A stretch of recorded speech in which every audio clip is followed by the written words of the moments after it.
Hello friend, welcome back to civil Gyan. आप सभी का सिविल ज्ञान में स्वागत है। दोस्तों, आप सभी का DSSB का जो एग्ज़ाम है आपके 28 29 27 28 29 जून के में होने वाला है।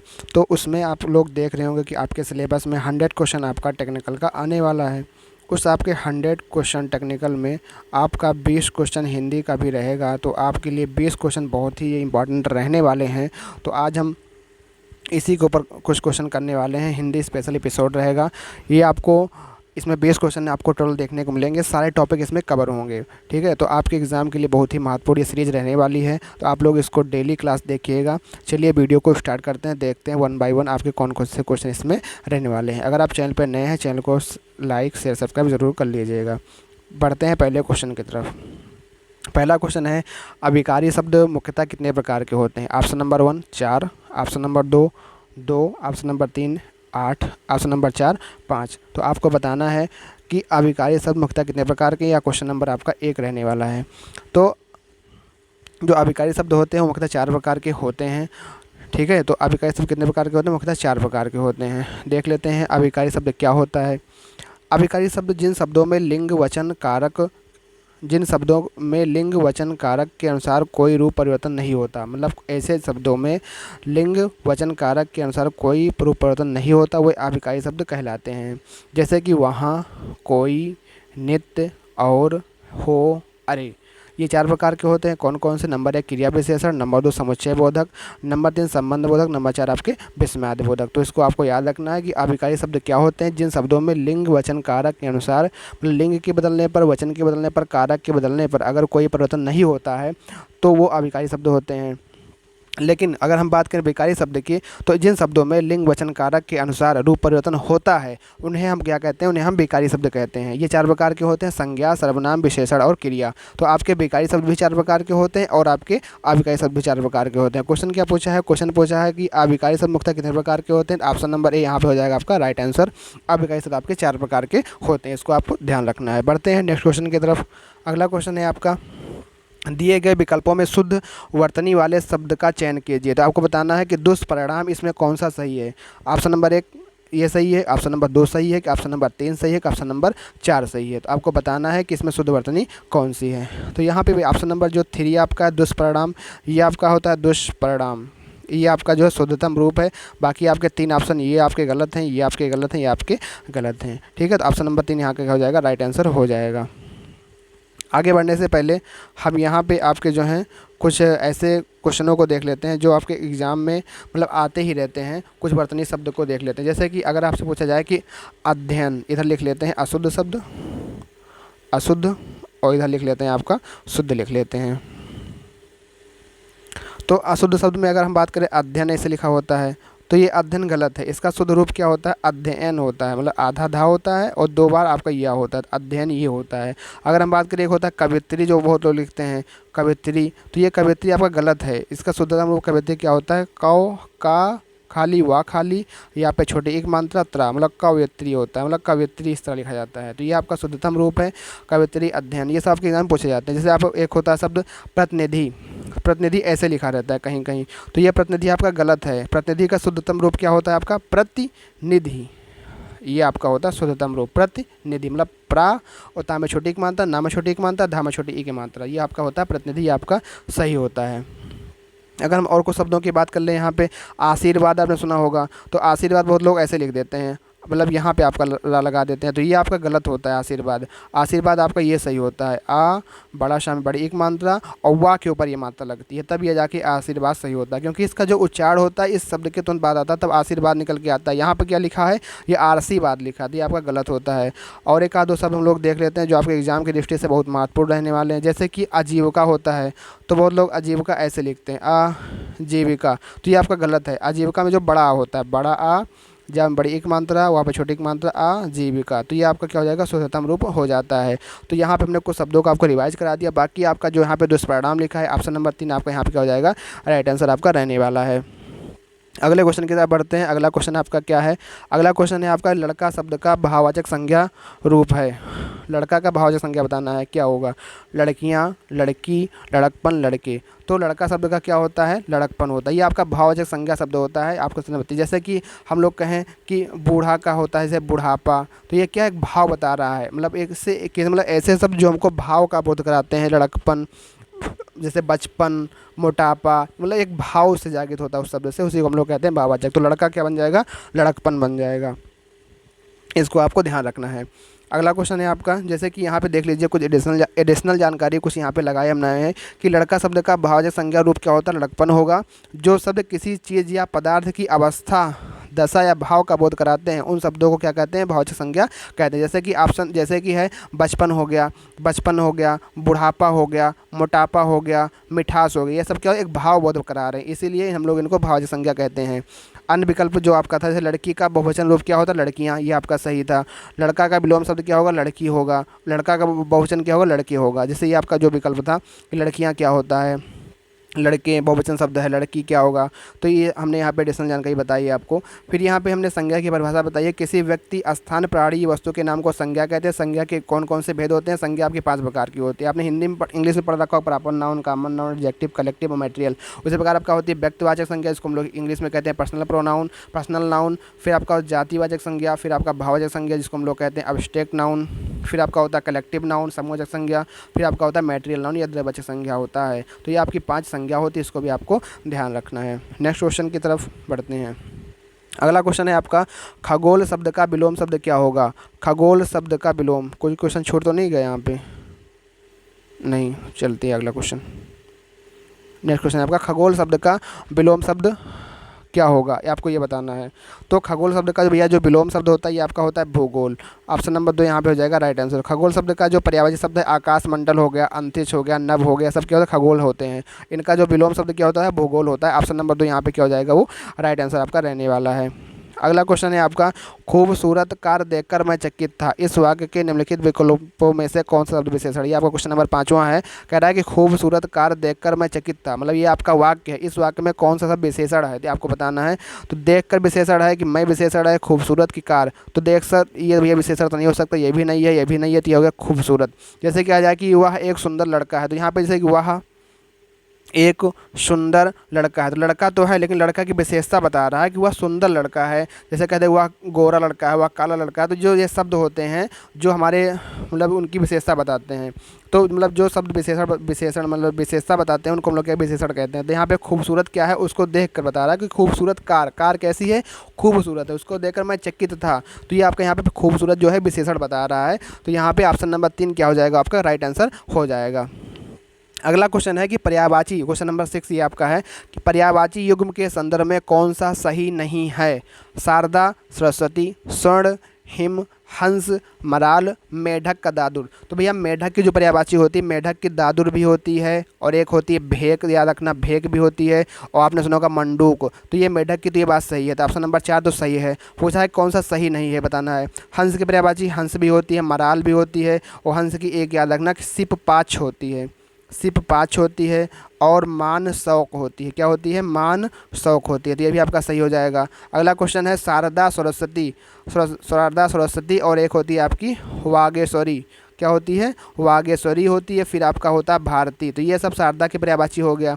तो बचता कौन सा? स्वर्ण और हिम। ऐसे देख लो, स्वर्ण का क्या होता है? सुनार होता है, जिसको हम लोग कहते हैं स्वर्ण को कंचन, कनक, कनक, हेम, कुंदन, तपनीय, ये सब होता है आपका स्वर्ण का। अगर हिम की बात करें तो हिम का क्या होता है? हिम होता है बर्फ़, ठंडा, तुषार। तो ये आपका क्या हो जाएगा? आप गलत ऑप्शन हो जाएगा, क्योंकि ऑप्शन नंबर 2 यहाँ पे क्या हो जाएगा? राइट आंसर रहने वाला है। उम्मीद करता हूँ आपको वीडियो अच्छी लग रही है। अगर आप वीडियो को अच्छी लगी है वीडियो को लाइक जरूर कर दीजिए, ताकि हमारा मोटिवेशनल इस तरह बना रहे और आपके एग्जाम तक टिल एग्जाम तक ऐसी वीडियो से आपके लिए हम लेकर आते रहें।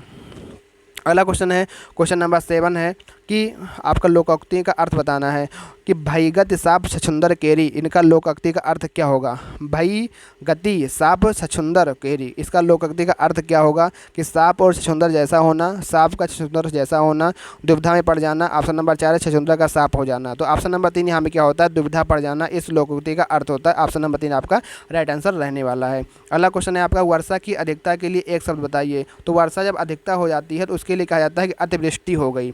तो अतिवृष्टि मतलब क्या होता है, वर्षा की अधिकता के लिए कहा जाता है। यहाँ पे जो वृष्टि शब्द है उसका मतलब होता है कि पानी का बरसना, जो आपका पानी की बारिश होती है उसका बरसना क्या है, वृष्टि शब्द होता है। अगर बात कर लें हम लोग अनावृष्टि मतलब क्या होता है, अनावृष्टि मतलब होता है सूखा, मतलब वर्षा करना होना, अवर्षण से हम लोग कहते हैं। फिर आपका होता है प्रलय। प्रलय आप जानते ही हैं, प्रलय मतलब नाश हो गया, मतलब विनाश हो गया, ये सब चीज़ें आपका क्या होता है, प्रलय से होता है। क्वेश्चन पूछा गया है वर्षा की अधिकता के लिए एक शब्द क्या होगा। तो ऑप्शन नंबर 3 यहाँ पे जो होगा अतिवृष्टि आपका राइट आंसर रहने वाला है। अगला क्वेश्चन की तरफ बढ़ते हैं। अगला क्वेश्चन आपका क्या कह रहा है, अगला क्वेश्चन आपका मुहावरा है। आपको बताना है कि मुहावरे का युक्ति अर्थ नहीं है। ऑप्शन क्वेश्चन नंबर ये 9 है। पहला ऑप्शन है कि अंग बन जाना, उसका अर्थ लिखा गया है सदस्य बनना या हो जाना। मतलब 4 आपके दिए गए मुहावरे, उनमें से बताना है कि कौन सा मुहावरे का अर्थ सही नहीं मिलान किया गया है। पहला है अंग बन जाना, सदस्य बनना या हो जाना, ये तो आपका सही है। अगले के पीछे लठ लिए फिरना, विद्वतापूर्ण कार्य करना, इसको होल्ड करते हैं, आगे देख लेते हैं। अंगूठा दिखाना, इनकार करना, ये आपका सही है। अंग अंग ढीला होना, बहुत है, ये भी आपका सही है। बचता क्या है कि अगले के पीछे लठ लिए फिरना। अगले के पीछे लठ लिए फिरना का जो अर्थ होगा उसका मतलब होता है कि मूर्खतापूर्ण कार्य करना, मूर्खतापूर्ण कार्य करना इसका अर्थ होता है। तो यहाँ पे लिखा है विद्वतापूर्ण, ये आपका गलत हो जाएगा। तो यहाँ पे ऑप्शन नंबर 2 जो हो जाएगा वो आपका राइट आंसर होगा। क्वेश्चन नंबर 9 का ऑप्शन इस 2 ही राइट आपका राइट आंसर रहने वाला है। अगला क्वेश्चन है आपका है कि क्वेश्चन नंबर 10 आपका है यहाँ पे कि आर्थिक क्रियाएं धन अर्जित करने के उद्देश्यों से की जाती हैं। यहाँ पे बताना है कि उद्देश्य शब्द का एक वचन बताओ, उद्देश्यों शब्द का एक वचन बताओ। तो यहाँ पे जो उद्देश्य शब्द का एक वचन हो जाएगा वो आपका हो जाएगा ऑप्शन नंबर बी, यहाँ पे हो जाएगा उद्देश्य। ये आपका एक वचन होता है, इसका बहुवचन क्या होता है, उद्देश्यों होता है। यहाँ पे ये उद्देश्य गलत लिखा है, ये भी गलत लिखा है, ये भी आप गलत लिखा। तो ऑप्शन नंबर 2 यहाँ पे एक प्रकार से ये वर्तनी भी हो सकती है आपकी। इस क्वेश्चन में आप वर्तनी की दृष्टि से भी कर सकते हैं और यहाँ पे एक वचन आपको वचन 2 चीज़ आपको यहाँ पे बताना था। अगला क्वेश्चन क्या है, अगला क्वेश्चन है आपका भैया तद्भव तत्सम से एक शब्द है कि तद्भव, आपको बताना है कि तद्भव रूप किसका, मतलब अट्टालिका का तद्भव रूप क्या है। ये क्वेश्चन नंबर आपका 11 है। आपको बताना है अट्टालिका का तद्भव रूप क्या होगा। तो यहाँ पे भैया जो अट्टालिका है इसका जो तद्भव रूप हो जाएगा ये हो जाएगा अटारी, क्योंकि अट्टालिका एक तत्सम शब्द है, इसका होता है अटारी, ये आपका हो जाएगा आपका अट्टालिका। जैसे कि अगर आपसे पूछा जाए कि दूध नहीं, हाँ, जो दही आपका होता है, दही का क्या होता है, दधी होता है। क्या होता है भैया, दधी होता है। तो ये तद्भव शब्द होते हैं। और जो तत्सम शब्द होते हैं, तद्भव क्या होता है, उत्पन्न शब्द होते हैं। मतलब तत्सम ऐसे शब्द जो संस्कृत में ज्यों का त्यों प्रयोग किए जाते हैं वो आपके तत्सम होते हैं। तत्सम अगर आप देखो, तत्सम के पहचानने का तरीका ये भी है कि वो हल्का जो है संस्कृत में रहेगा। जैसे कि हमने यहाँ बात को दधी बात किया, दधी होता है, दही का क्या होता है, दधी होता है। उसका अट्टालिका ये तत्सम है और उसका अटारी हो गया आपका तद्भव हो गया। इसमें अगला शब्द ये है कमरा। तो कमरा जो होता है भैया विदेशज शब्द है। किसका शब्द है, ये आपका विदेशज शब्द है। और हंसी जो है ये भी आपका तत्सम शब्द है। ठीक है, तो ये आपको ध्यान रखना है। अगला क्वेश्चन है आपका पूज्य शब्द का स्त्रीलिंग शब्द क्या होगा। तो पूज्य जो है भैया, पूज्य का मतलब क्या होता है, आदर योग, जो आदरणीय होते हैं उनको हम लोग अर्थ इसका होता है आदर योग होता है। क्वेश्चन नंबर आपका ये 12 है। आदर योग इसका अर्थ होता है पूज्य शब्द का। और यहाँ पे जो पूज्य का स्त्रीलिंग हो वो होता है पूज्या। पूज्य का जो होता है, पूज्य का जो स्त्रीलिंग होता है उसका क्या होता है, ये होता है पूज्या। अगर बात करें सुत का क्या होता है, तो सुत का होता है सुता। छोरा का क्या होता है, तो छोरा। मारो छोरी का छोरों से कम है, हरियाणवी भैया, छोरी से कम है। अभी आपने देखा यूपीएससी आई, यूपीएससी के ऑल इंडिया रैंक में 3 लड़कियां टॉप में हैं। क्या छोरी हमारे छोरों से कम थोड़ी हैं। तो आप लोग सब लोग, चाहे छोरा हो या छोरी, आप लोग जम के मेहनत कीजिए और DSSC में जेईई को उसकी अपनी औकात दिखा दीजिए और अपनी एक सीट उसमें पक्की कर लीजिए भैया। अच्छी खासी पोस्ट है ये। इसमें जो है 4800 ग्रेड पे इसकी सैलरी, 4800 ग्रेड पे की जॉब है। इसमें बहुत सी एडिशनल जानकारी भी, इसमें बहुत सी एडिशनल इसमें वो सब मिलता है। तो अच्छी है, आप लोग मेहनत से लगे रहिए और अपने DSSC जेईई के अंदर अपना एक सीट पक्का कर लीजिए। तो पूज्य का क्या हो जाता है, पूज्या हो जाता है। शिष्य का क्या होगा, शिष्या। छोरा छोरी। सुत का सुता हो जाएगा। अगला क्वेश्चन है आपका निम्नलिखित में से तद्भव शब्द का चयन कीजिए। क्वेश्चन नंबर 13 हमने बताया तद्भव, मतलब तद्भव आप लोग देखो इसमें से पढ़ने से ही मालूम पड़ जाएगा। ये देखो मुँह, पुष्प, उन्मना, मातुल। तो एक तरीका है कि तत्सम जो शब्द होते हैं वो तत्सम हल्का संस्कृत से मिले जुले होते हैं। तो यहाँ पे आप देखेंगे पुष्प हो गया, उन्मुना, मातुल, ये सब कहीं ना कहीं तत्सम का बोध करा। लेकिन मुँह जो है क्या है, एक प्रकार का तद्भव शब्द है। और आपसे क्वेश्चन में पूछा भी गया है कि इनमें कौन सा शब्द आपका तद्भव है, तो आपका मुँह जो है आपका तद्भव है। अगर आपसे पूछें कि मुँह का तत्सम क्या होगा, तो मुख होता है। अब देखो मुख होता है, ठीक है।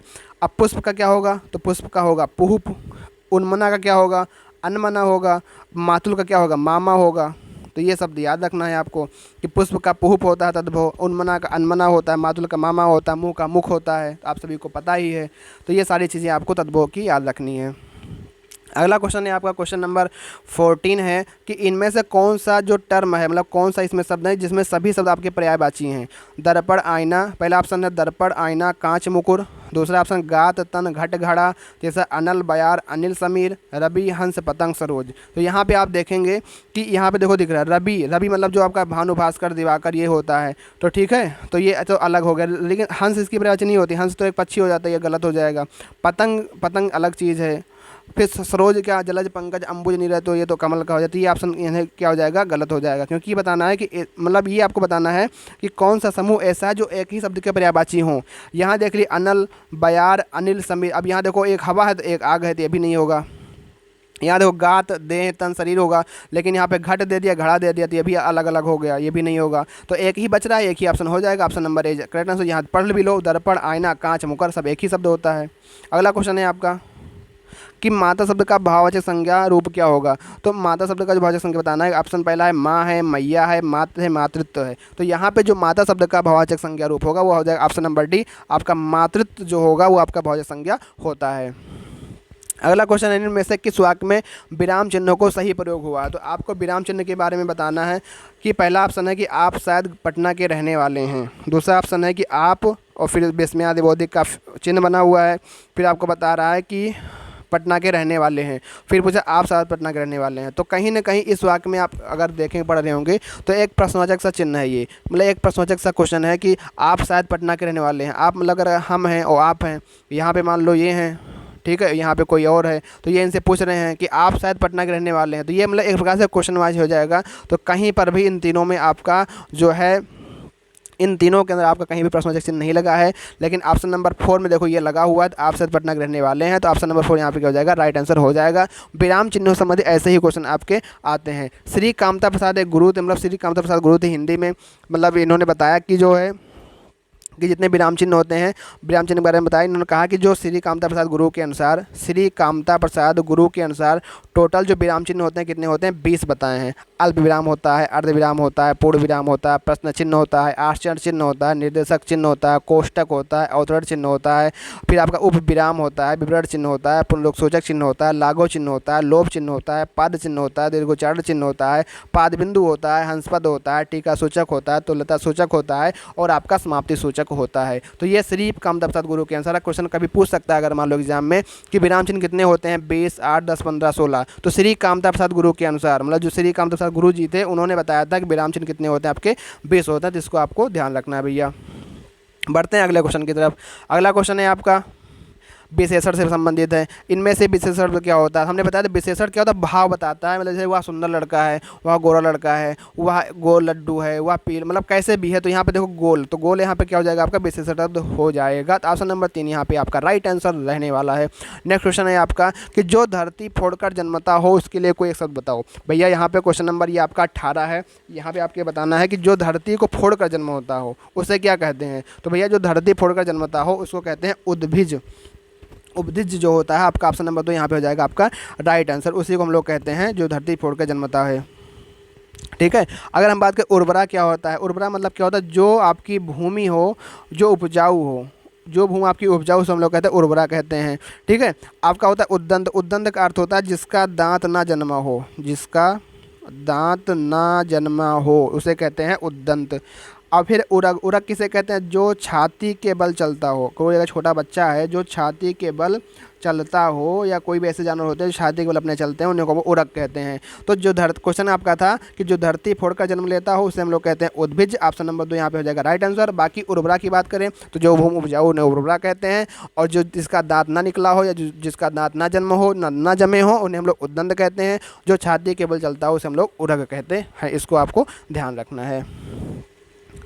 अगला क्वेश्चन आपका question number 19, last second question आपका है कि जिसका मतलब जो जिसका शब्द है किस सर्वनाम का यौगिक रूप है? तो ये आपका जो सर्वनाम का यौगिक रूप है। ऑप्शन नंबर 3 यहाँ पे हो जाएगा राइट आंसर। दिए गए विकल्पों में से कौन सा शब्द उचित समानार्थी युग्म है? मतलब कौन बताना है कि इनमें कौन से ऐसे शब्द हैं जो समान अर्थ वाले हैं। जैसे कि एक है भू सुता, तो ये नहीं हो, गलत है। ये फूल इला, ये गलत है। प्रस्तर कुनबा, गलत है। यहाँ पे जो है जल अम्ब, ये आपस में जो है एक दूसरे के समानार्थी शब्द हैं, क्योंकि जल का अर्थ भी होता है पानी, अम्ब का अर्थ भी होता है पानी। तो जल की अगर पर्यायवाची हम यहाँ पे बात करें कि कौन कौन सी होती है, इसको आप नोट कर लीजिएगा कि जल होता है, पानी होता है, फिर आपका नीर होता है, तोय होता है, अम्बु होता है, उदक होता है, जीवन होता है, ठीक है, मेघ पुष्प होता है। ये सब आपके जीवन जल की ही पर्यायवाची होती है। आपका टोटल 20 नंबर क्वेश्चन। तो टोटल आपके जो है हमने यहाँ पे 20 क्वेश्चन कराए हैं, जो कि आपके D++ जेई के एग्ज़ाम के लिए बहुत ही महत्वपूर्ण रहने वाली है ये वीडियो सीरीज। अगर आप भैया चैनल पे नए हैं, चैनल को लाइक शेयर सब्सक्राइब ज़रूर कर लीजिएगा। मिलते हैं नेक्स्ट वीडियो में, तब तक के लिए। और कमेंट बॉक्स में आपको बताना है क्लास कैसी लगी। अगर इसमें कुछ और चेंज करना चाहते हैं आप हमको भी कमेंट बॉक्स में अपना एडवाइस सुझाव दे सकते हैं। मिलते हैं हम नेक्स्ट वीडियो में, तब तक के लिए थैंक यू। जय हिंद, जय भारत।